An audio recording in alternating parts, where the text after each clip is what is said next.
عزت نے بلکہ ساری کائنات کی ساری چیزوں کو اکیلے تنہا تنہا اللہ جل جلالہ نے پیدا فرمایا ہے،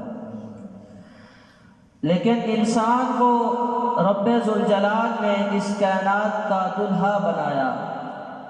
ساری مخلوق کو اللہ جل جلالہ نے انسان کی خدمت کے لیے پیدا فرمایا۔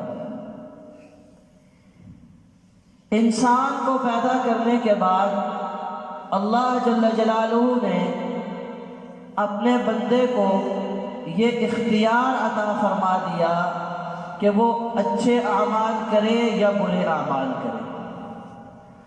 اللہ جل جلالہ نے اپنے بندوں کے ساتھ ان کے اعمال کی بقدر فیصلے کرنے کا وعدہ فرما دیا۔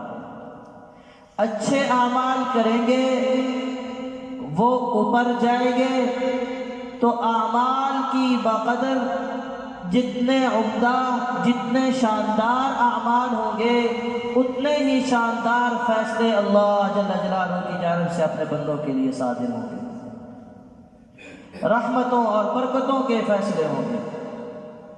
اور اگر خدا نخواستہ بد اعمالیوں میں لگ گئے، برائیوں میں لگ گئے اور برے اعمال میں مشغول ہو گئے، پھر فیصلے بھی ان کے لیے ایسے آئیں گے جو کہ ان کے مزاج کے خلاف ہوں گے اور انہیں سخت نقصان دینے والے ہوں گے۔ اللہ رب العزت قرآن کریم میں ارشاد فرماتے ہیں، ما اصابکم من مصیبت فبما کسبت ایدیکم، اے میرے بندو تمہیں جو بھی مصیبت پہنچتی ہے یہ تمہارے اپنے ہاتھوں کی کمائی ہے۔ فبما کسبت ایدیکم، جیسے اعمال کرتے ہو میں اللہ ویسے تمہارے لیے فیصلے کرتا ہوں۔ برے اعمال کرو گے تو تمہارے لیے فیصلے بیماریوں کی صورت میں آئیں گے، تمہارے لیے فیصلے ظالم حکمرانوں کی صورت میں آئیں گے، تمہارے لیے فیصلے قحط سالی کی صورت میں آئیں گے، تمہارے لیے فیصلے ظالم اور دشمن کے غلبے کی صورت میں آئیں گے، تمہارے لیے فیصلے آپس کی لڑائی اور جھگڑے کی صورت میں آئیں گے۔ ما اصابکم من مصیبت فبما کسبت ایدیکم، میرے بندو جیسے اعمال کرو گے میں اللہ ویسے فیصلے کروں گا، ویسے فیصلے کروں گا۔ ما اصابکم من مصیبت فبما کسبت ایدیکم، اور ہر برے فیصلے پر اللہ، ہر برے کام پر اللہ رب العزت فوراً ہمارے اوپر مصیبت کو نازل نہیں فرما دیتے۔ وَيَعْفُو عَنْ كَثِيرٍ، بہت ساروں کو تو اللہ معاف بھی فرما دیتے ہیں۔ وَيَعْفُو عَنْ كَثِيرٍ، بہت ساروں سے اللہ درگزر بھی فرما دیتے ہیں۔ بہت سارے اللہ رب العزت کچھ نیک اعمال کی برکت سے بخشش کی صورت میں تبدیل فرما دیتے ہیں۔ تو آج میرے محترم بھائیوں اور دوستو، ساری دنیا کے سارے انسان پریشان ہے۔ ایک وائرس اور بیماری پھیلی، ساری انسانیت پریشان ہو گئی، ساری سائنس فیل ہو گئی، ساری تحقیقیں فیل ہو گئی۔ آج سے 1400 سال قبل اللہ رب العزت نے جناب نبی کریم صلی اللہ علیہ وسلم کی زبان اطہر سے یہ کلمات امت تک پہنچوائے اور اللہ نے اپنے بندوں تک پہنچوائے۔ جناب نبی کریم صلی اللہ علیہ وسلم نے ارشاد فرمایا، جب تم سر عام برائی کے کاموں میں لگ جاؤ گے، جب فحاشی عام ہو جائے گی، پھر اللہ تمہارے اندر ایسی مہلک اور موذی بیماریاں پیدا فرما دیں گے جیسا کہ طاعون اور دیگر موذی امراض جن کے نام بھی تمہارے آباء و اجداد نے نہیں سنے ہوں گے۔ ان سے نکلنے کی تدبیر بھی میرے رب نے 1400 سال پہلے اپنے بندوں کو بتلا دی۔ اپنے پاک نبی صلی اللہ علیہ وسلم کی پاک زبان سے اپنے بندوں تک پیغامات پہنچوا دیے کہ میرے بندو، جب تم پر تمہارے گناہوں کی وجہ سے، تمہاری بداعمالیوں کی وجہ سے کوئی فیصلہ ایسا آ جائے جو کہ تمہیں نقصان دینے والا ہو، جس سے تم گھبرا جاؤ، تو پھر میرے بندو تمہیں کرنا کیا ہوگا؟ وَلَوْ أَنَّ أَهْلَ الْقُرَىٰ آمَنُوا وَاتَّقَوْا لَفَتَحْنَا عَلَيْهِمْ بَرَكَاتٍ مِّنَ السَّمَاءِ۔ اگر یہ بستیوں والے ایمان لے آئے اور تقوی اختیار کر لے، اللہ آسمان کی برکتیں ان پر کھول دے۔ ایسے حالات میں رجوع الی اللہ کی ضرورت ہے۔ ایسے حالات میں اپنے گناہوں کی اپنے رب سے بخشش مانگنے کی ضرورت ہے۔ ما یفتح اللہ للناس من رحمت فلا ممسک لها وما یمسک فلا مرسل له من بعده۔ جس خیر کو اللہ بندوں تک پہنچانے کا ارادہ فرما لیتے ہیں، پھر اسے کوئی روک نہیں سکتا، اور جب اللہ کوئی خیر روک لیتے ہیں پھر کوئی پہنچا نہیں سکتا۔ لہذا ایسے حالات میں اپنے رب کی طرف رجوع کیا جائے اور اللہ کی نافرمانیوں سے اپنے آپ کو بچایا جائے۔ اللہ کے پاک نبی صلی اللہ علیہ وسلم کے بتلائے ہوئے معمولات کو اپنی زندگی کا حصہ بنایا جائے۔ اللہ قرآن کریم میں ارشاد فرماتے ہیں، أَفَأَمِنَ أَهْلُ الْقُرَىٰ أَن يَأْتِيَهُمْ بَأْسُنَا بَيَاتًا وَهُمْ نَائِمُونَ۔ کیا بستیوں والے مامون ہو گئے اس بات سے کہ ہمارا عذاب ان پر راتوں رات آ جائے، اس حال میں کہ وہ سو رہے ہوں؟ یعنی اس قدر انسان غافل ہو کر اللہ کی نافرمانیوں میں لگ گیا، اللہ کے ناراض کرنے والے کاموں، اللہ رب العزت کو ناراض کرنے والے کاموں میں لگ گیا کہ اسے اس بات کا خیال ہی نہ رہا کہ میرا بھی کوئی رب ہے جو مجھے ہر آن ہر گھڑی پال رہا ہے، جو میرے سارے مسائل کے حل کرنے کے راستے نکال رہا ہے۔ اس رب سے غافل ہو کر اسی رب کی نافرمانیوں میں لگ گئے اور اس کے عذاب سے اس طرح پر امید ہو گئے کہ شاید اس کا عذاب بھی نہیں آئے گا۔ وَلَٰكِن كَذَّبُوا فَأَخَذْنَاهُمْ بِمَا كَانُوا يَكْسِبُونَ۔ لیکن جنہوں نے اللہ رب العزت کے احکامات کو جھٹلایا، قولاً یا عملاً، قول زبان سے تو کہتے ہیں ہم مانتے ہیں، لیکن عمل ہر وہ کرتے ہیں جس سے اللہ نے منع کیا ہے، اللہ کے نبی صلی اللہ علیہ وسلم نے منع کیا ہے۔ یہ عمل سے اللہ کے حکموں کو جھٹلا رہا ہے، اللہ کے نبی صلی اللہ علیہ وسلم کے فرامین کو جھٹلا رہا ہے۔ اللہ فرماتے ہیں فَأَخَذْنَاهُمْ بِمَا كَانُوا يَكْسِبُونَ، ان کی ان بداعمالیوں کی وجہ سے ان کی پکڑ آ گئی۔ آپ کو پتہ ہی ہے کوئٹہ میں چند سال قبل راتوں رات زلزلہ آیا اور کتنی تعداد اس دنیا سے رخصت ہو گئی۔ أَفَأَمِنَ أَهْلُ الْقُرَىٰ أَن يَأْتِيَهُمْ بَأْسُنَا بَيَاتًا وَهُمْ نَائِمُونَ۔ کیا بستیوں والے پر امن ہو گئے، مامون ہو گئے کہ اللہ کا عذاب ان کے پاس راتوں رات نہ آئے اور اس حال میں کہ وہ سو رہے ہوں؟ راتوں رات زلزلہ آیا اور صفایا کر کے چلا گیا۔ أَوَأَمِنَ أَهْلُ الْقُرَىٰ أَن يَأْتِيَهُمْ بَأْسُنَا ضُحًى وَهُمْ يَلْعَبُونَ۔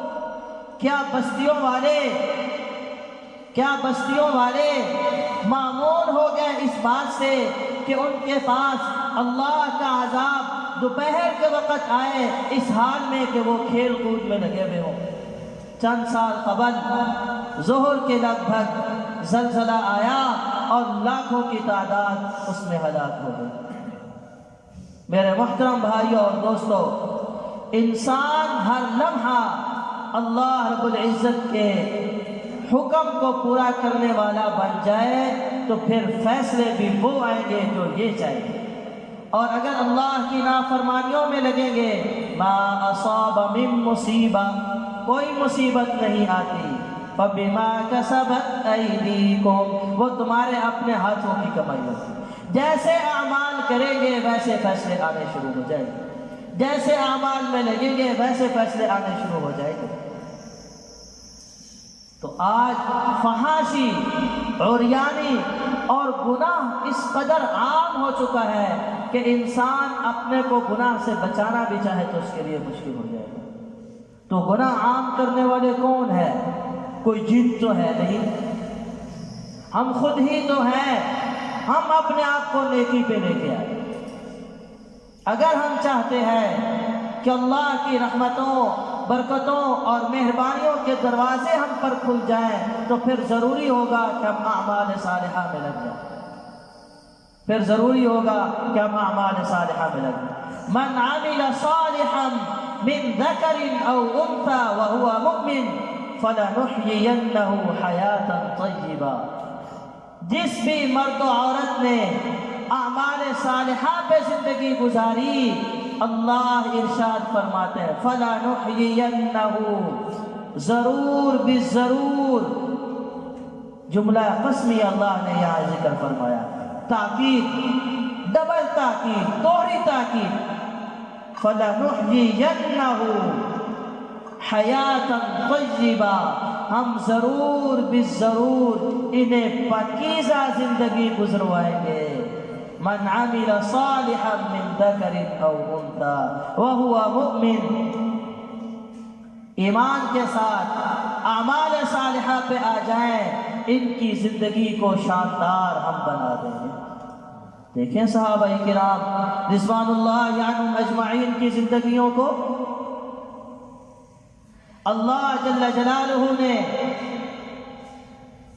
ان کے ساتھ اس طرح سے مہربانی کے معاملے فرمائے کہ ہوا کو ان کے تابع کر دیا، پانی کو ان کے تابع کر دیا، ان کے کاغذ کے رکے جاتے دریا چلنے لگ جاتے، وہ زمین پہ کوڑا مارتے زلزلے رک جاتے، وہ جا کر کے دریاؤں پہ کھڑے ہو کر کے اللہ سے دعا کرتے، یا اللہ ہم تیرا نام بلند کرنے کے لیے، تیرا پیغام پہنچانے کے لیے اس دریا کی دوسری طرف جانا چاہتے ہیں، کشتیاں نہیں، تو اس دریا کو ہمارے لیے مسخر فرما دے۔ اللہ نبیوں کے ساتھ تو دریا کو مسخر کرتے ہی تھے، اللہ نے جناب نبی کریم صلی اللہ علیہ وسلم کے امتیوں کے ساتھ بھی وہی معاملہ فرمایا جو کہ انبیاء علیہ السلام۔ لیکن اس سے قبل من عمل صالحا من ذکر او انثى وهو مؤمن، اعمال صالحہ پہ آنا ضروری ہوگا، جیسا عمل کریں گے ویسا فیصلہ اترے گا۔ ظہر الفساد فی البر والبحر بما کسبت ایدی الناس، یہ جو خشکی اور تری میں فساد برپا کیا گیا ہے، بما کسبت ایدی الناس، یہ لوگوں کے اپنے ہاتھوں کی کمائی ہے۔ اعمال بد میں لگے اللہ ناراض ہو گئے، برے اعمال میں لگے اللہ ناراض ہو گئے، پھر فیصلے بھی ویسے آنے لگے جو کہ ان کے لیے پریشانی کا سبب بن گئے، جو کہ نقصان دینے کا سبب بن گئے۔ تو میرے محترم بھائی اور دوستو، ان حالات میں ہمیں رجوع الی اللہ کی اصل ضرورت ہے، اللہ کی طرف رجوع کیا جائے، نہ کہ مسجدوں کو چھوڑا جائے، نہ کہ تلاوت میں کمی کی جائے، نہ کہ مسنون اعمال کو ترک کیا جائے۔ میرے محترم بھائی اور دوستو، میں نے کل بھی ظہر میں بات عرض کی تو ایک صاحب مجھے بعد میں کہنے لگے کہ حضرت صاحب ٹھیک ہے، آپ بھی ٹھیک کہتے ہیں، پر ضروری ہے یہ کام بھی۔ تو میں نے ان سے عرض کی، میں نے کہا میرے بھائی آپ مجھے یہ بتلاؤ، یہ جو بیماریاں اور وبائیں آ رہی ہیں یہ کیوں آ رہی ہیں؟ کہنے لگے ہماری بداعمالیوں کی وجہ سے آ رہی ہے۔ میں نے کہا بداعمالیوں کا سبب کیا بنا؟ کہنے لگا اسباب میں اس قدر ہم دنیا کے زہری نقشوں میں اس قدر ہم الجھ گئے کہ ہم اللہ کو بھول گئے۔ تو جب اللہ رب العزت کی جانب سے بلاؤں اور مصیبتوں کے نزول کا سبب ہماری بداعمالیاں ہیں تو یہ ختم بھی اعمال ہی سے ہوگی، یہ ختم بھی اعمال ہی سے ہوگی۔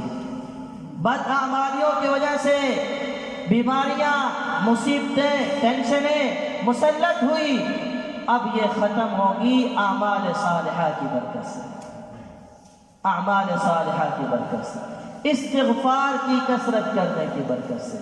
یہ نہیں کہ ایک آدھ دفعہ پڑھ لیا، 2-3 تسبیحاں شوق چڑھا اور پڑھ لی اور بس، اور فوراً امید لگا کر بیٹھ گئے کہ بھئی اب فوراً فیصلہ میرے مزاج کے مطابق آ جائے گا۔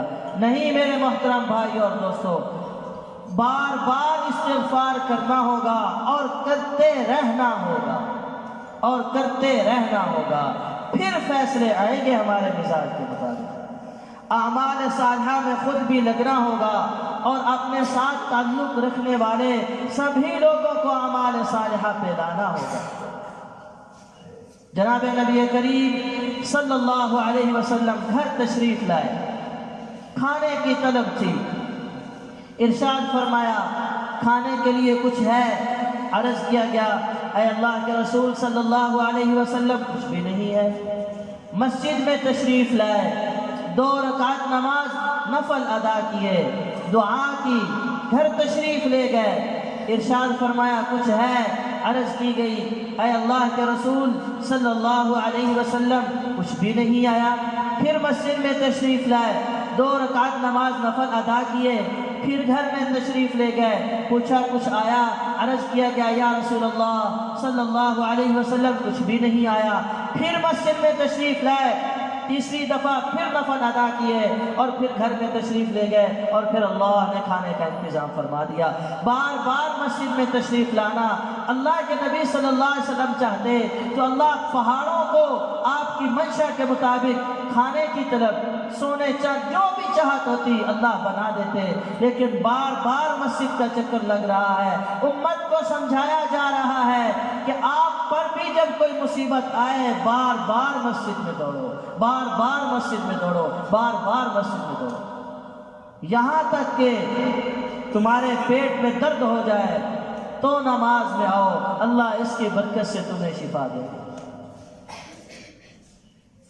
ہمارے پاک نبی صلی اللہ علیہ وسلم نے ہمیں اعمال سکھلائے ہیں،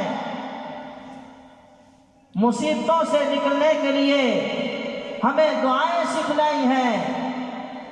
کیا ارشاد فرمایا جب تم پر کوئی مصیبت آ جائے تو فوراً صدقے میں لگ جاؤ، اللہ کی راہ میں اپنی استطاعت کے مطابق صدقہ کرنے لگ جاؤ، اس واسطے کہ صدقہ مصیبتوں کو اس طرح سے ٹال دیتا ہے جس طرح سے پانی آگ کو مٹا دیتا ہے۔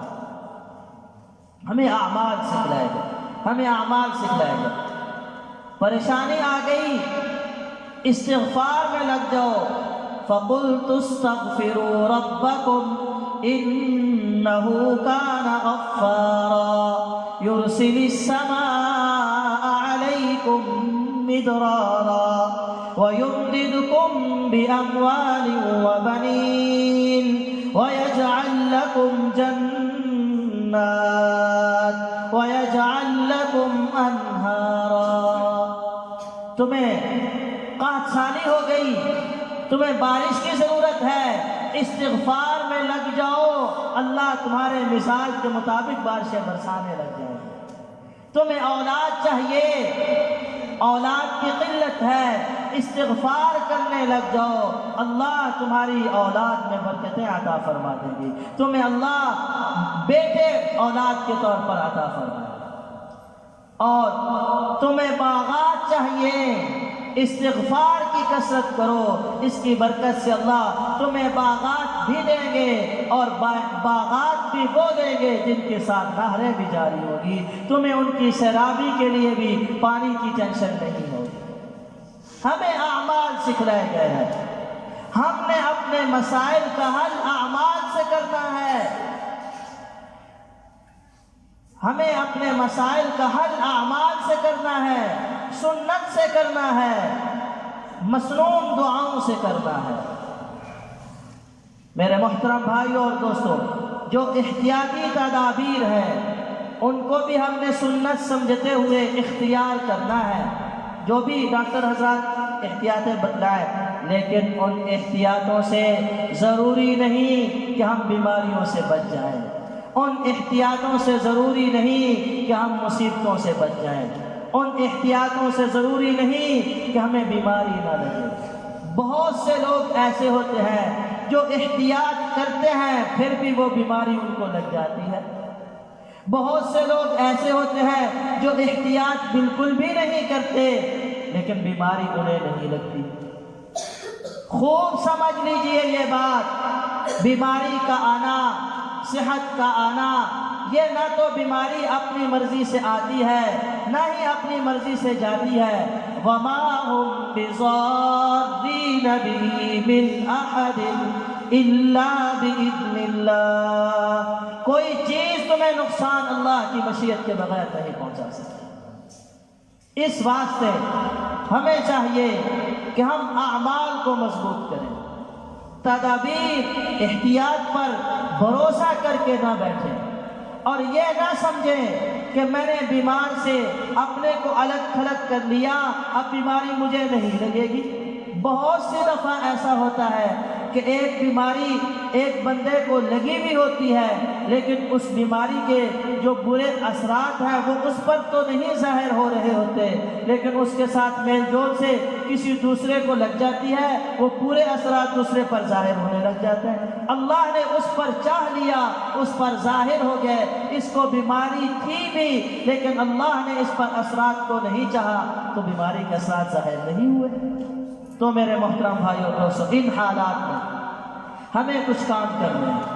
نمبر 1 کام تو ہمیں یہ کرنا ہے کہ گناہوں کو چھوڑنا ہے، کیونکہ جیسا کہ میں نے پہلے عرض کیا، اللہ رب العزت ارشاد فرماتے ہیں ما اصابکم من مصیبت فبما کسبت ایدیکم، تمہیں جو بھی مصیبت آتی ہے وہ تمہارے اپنے بد اعمال اور برائیوں کی وجہ سے آتی ہے۔ لہذا پہلا کام یہ کرنا ہوگا کہ گناہوں کو چھوڑنا ہوگا، بد نظری کو ختم کرے، بے حیائی کو ختم کرے۔ اسی طرح سے آج یہ موبائل ضرورت بھی ہے، اس کی اچھی چیز کے لیے بھی استعمال ہوتا ہے لیکن اس میں غلط چیزیں بھی بہت زیادہ ہیں، تو اس پر کنٹرول کرے۔ اچھے بھلے ماشاءاللہ باشرع لوگوں کو اتنی خوبصورت داڑیاں، 5 وقت کے نمازی فلم میں ڈرامے میں لگ گئے، پھر اللہ ناراض نہیں ہوں گے تو کیا ہوگا؟ پہلے آج سے چند سال قبل ایک مخصوص طبقہ ہوتا تھا فلمیں دیکھنے والا، اور جو کچھ نیک لوگ تھے وہ بھی انہیں یہ سمجھاتے تھے اور فلم دیکھنے والا بھی سمجھتا تھا کہ میں غلط کر رہا ہوں۔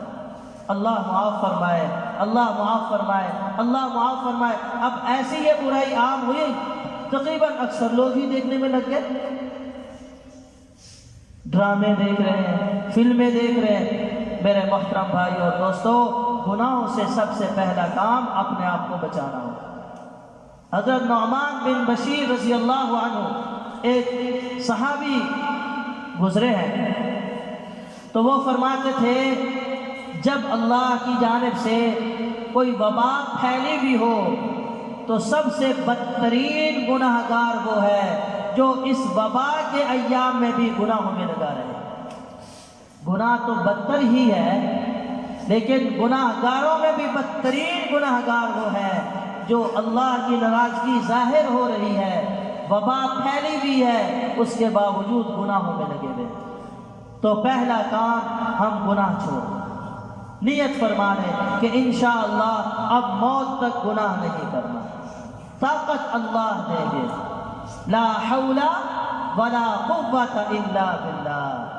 نہ انسان اپنی طاقت سے گناہ سے رک سکتا ہے، نہ نیکی طاقت سے کر سکتا ہے مگر اللہ کی توفیق سے. لہذا پہلا کام گناہ چھوڑنے ہوں گے اور اس سے قبل گناہ چھوڑنے کا عزم کرنا ہوگا، پھر اللہ ہمت اور توفیق بھی عطا فرما دے، اور دعا میں لگنا ہوگا کہ یا اللہ تو مجھے گناہوں سے بچا لے. انشاءاللہ اللہ بچا لیں گے. دوسرا کام، صدقہ اپنی طاقت کے مطابق روزانہ کے اعتبار سے دینے کا معمول بنائے. اللہ نے جتنا دیا ہے اس میں سے ضرور صدقے کو معمول بنائے. نمبر 3 کام، دعاؤں کی کثرت کریں، استغفار کی کثرت کریں، اور مسنون دعائیں جو جناب نبی کریم صلی اللہ علیہ وسلم نے ہمیں سکھلائی ہیں ان کا اہتمام کریں. قربان جاؤں حضور صلی اللہ علیہ وسلم پر. آج بیماری پھیلی، ساری دنیا کے سارے لوگ پریشان ہو گئے کہ اس کے لیے کون سی دوا استعمال کی جائے. میرے پاک نبی صلی اللہ علیہ وسلم نے آج سے 1400 سال قبل اپنی امت کو سکھلا دیا کہ اس دعا کا اہتمام کرو. اللہم انا نعوذ بک من البرص والجنون والجذام وسیء الاسقام، کہ اللہ ہر موذی بیماری سے میری حفاظت فرما، اللہ تمہاری حفاظت فرما. اللہم ارفع عنا البلاء والوباء. میں قربان جاؤں، میرا خاندان حضور صلی اللہ علیہ وسلم پر قربان ہو جائے، آقا کے روزے پر قربان ہو جائے. 1400 سال پہلے اپنی امت کے ٹینشنوں کو حل فرما دیا کہ تم اعمال میں لگ جانا، میرا اللہ تمہاری بیماریوں کو ختم فرما دے، تمہاری ٹینشنوں کو دور فرمائے. تو مسنون دعاؤں کا اہتمام فرمائے، آیت الکرسی کا اہتمام فرمائے، استغفار کا کثرت کریں. چلتے پھرتے اٹھتے بیٹھتے استغفار ہماری زبانوں میں ورد بن جائے، اور درود پاک کی کثرت کریں. حضور صلی اللہ علیہ وسلم کی خدمت اقدس میں کثرت سے درود پاک کا نذرانہ پیش کریں. اس کی برکت سے بھی اللہ ہمارے اوپر رحمتیں نازل فرمائیں گے. ایک دفعہ درود پڑھیں تو 10 رحمتیں ملتی ہیں، اور جو بار بار پڑھے گا اس پر کتنی رحمتیں نازل ہوں گی، اور جب رحمتیں نازل ہوں گی تو انشاءاللہ بلائیں اور آفات ہم سے انشاءاللہ العزیز ختم ہو جائیں گی. اور آخری کام، جو تدابیر جو احتیاطیں ڈاکٹر صاحبان بتلا رہے ہیں ان کا بھی یعنی رعایت رکھی جائے، ان کو بھی استعمال کیا جائے سنت سمجھتے ہوئے. لیکن یہ خیال رکھیں